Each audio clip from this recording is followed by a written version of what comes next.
The knock came at exactly 12:07 a.m. Soft at first, almost polite. Then again, a little firmer, like someone unsure whether they should even be there. I remember freezing in place, the spoon still in my hand, hovering above a chipped mug of instant coffee that had already gone cold.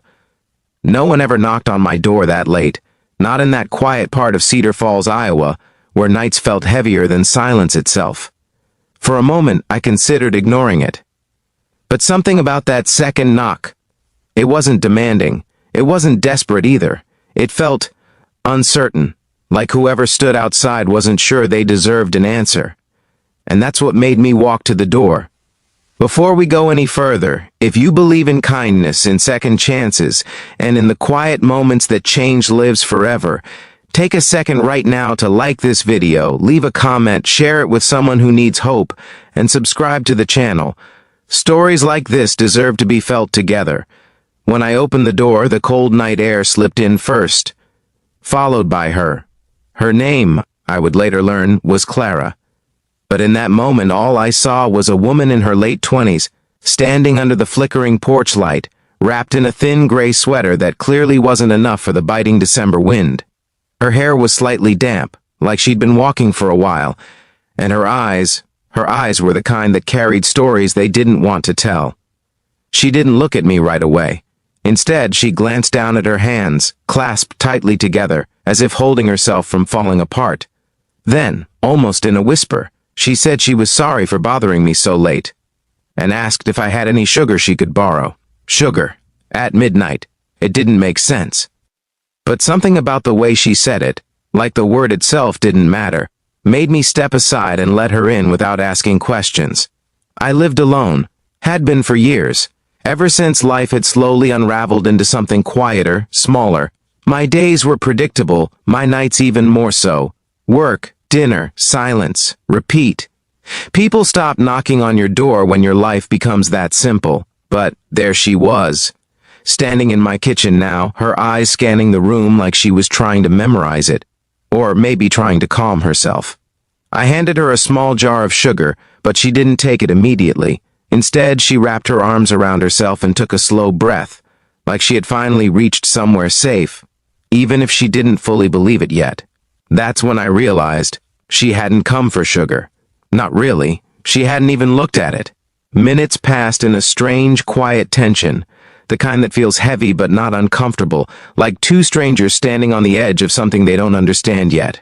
I asked if she was okay. She nodded, too quickly. And that's when I knew she wasn't. She finally took the sugar from my hand, holding it like it was just a prop in a story she didn't want to tell. Her fingers trembled slightly, and when she finally looked up at me, there was something raw in her expression. Not fear, not sadness alone, but exhaustion. The kind that doesn't come from lack of sleep, but from carrying too much for too long. She told me she had just moved into the neighborhood a week ago, the house 2 doors down, the one with the broken porch railing and overgrown bushes. I had noticed it being occupied again, but I hadn't thought much of it. People came and went. No one stayed long enough to matter. At least, that's what I had learned to believe. She said she hadn't met anyone yet, hadn't had the chance. Life had been complicated, that word again. Complicated. It's funny how people use that word when the truth feels too heavy to say out loud. I told her she didn't need to explain anything, and for a moment I thought that would be the end of it, that she would take the sugar, thank me, and leave, but instead, she sat down, right there at my small kitchen table like her legs had finally given up pretending to be strong. She didn't cry, not yet, but her silence said everything. The clock on the wall ticked louder than usual. Outside, the wind brushed against the windows like it was trying to listen in, and then, slowly, she began to speak, not in a rush, not dramatically, just honestly. She told me about leaving a relationship that had taken more than it had given, about nights filled with arguments that never really ended, just paused, about feeling invisible in a place that was supposed to feel like home. She told me how she had packed her things in silence, left without saying goodbye, and drove for hours without knowing exactly where she was going. Until she ended up here, Cedar Falls, a place no one chooses unless they're trying to start over, or disappear. Her voice didn't break when she spoke, but it carried something deeper than tears. It carried truth, and truth has weight. I listened. Not because I had answers, but because sometimes listening is the only thing someone needs. She laughed once, quietly, when she realized how strange it all must have sounded. Showing up at a stranger's door in the middle of the night, asking for sugar as an excuse to not feel alone. But I told her something simple, that she wasn't strange. She was human. And for the first time that night, she looked at me like she believed it. Time moved differently after that. What felt like minutes turned into hours. The coffee was forgotten, the sugar untouched. The night softened around us, like it understood this moment wasn't meant to be rushed. She told me she hadn't slept properly in days. That silence scared her more than noise now. That being alone with her thoughts felt louder than any argument she had left behind. And I understood that more than I expected, because loneliness doesn't always come from being alone. Sometimes it comes from finally hearing everything you've been trying to ignore. Around 2 a.m., her voice grew quieter, not because she had run out of things to say, but because she didn't need to say them anymore. Something had shifted, not dramatically, but enough. I offered her the couch, not out of obligation, but because it felt like the right thing to do. She hesitated. Of course she did. Trust doesn't come easy, especially after it's been broken. But eventually, she nodded. And as she settled into the couch, pulling the blanket around her like it was the first real comfort she'd felt in a long time, I realized something I hadn't felt in years. My home didn't feel empty anymore.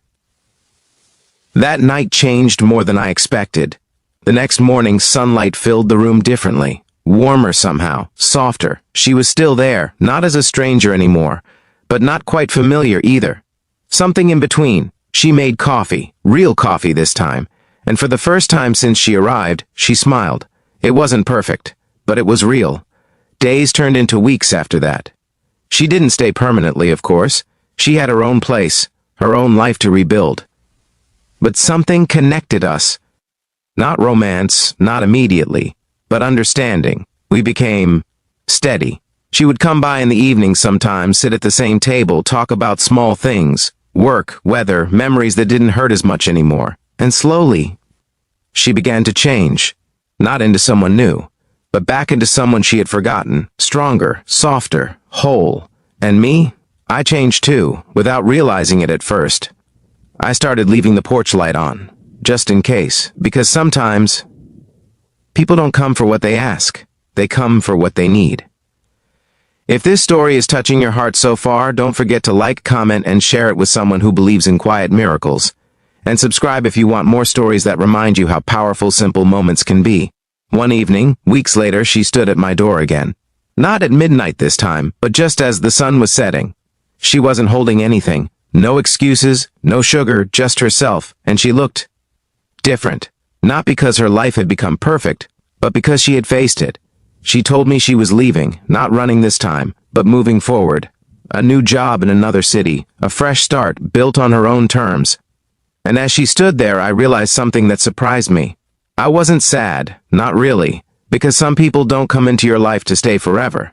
They come to remind you of something you forgot, or to help you become someone you needed to be. Before she left, she smiled again, and this time, it reached her eyes. She said she never needed the sugar, and I told her I knew. She came because she didn't want to be alone, and somehow, neither did I.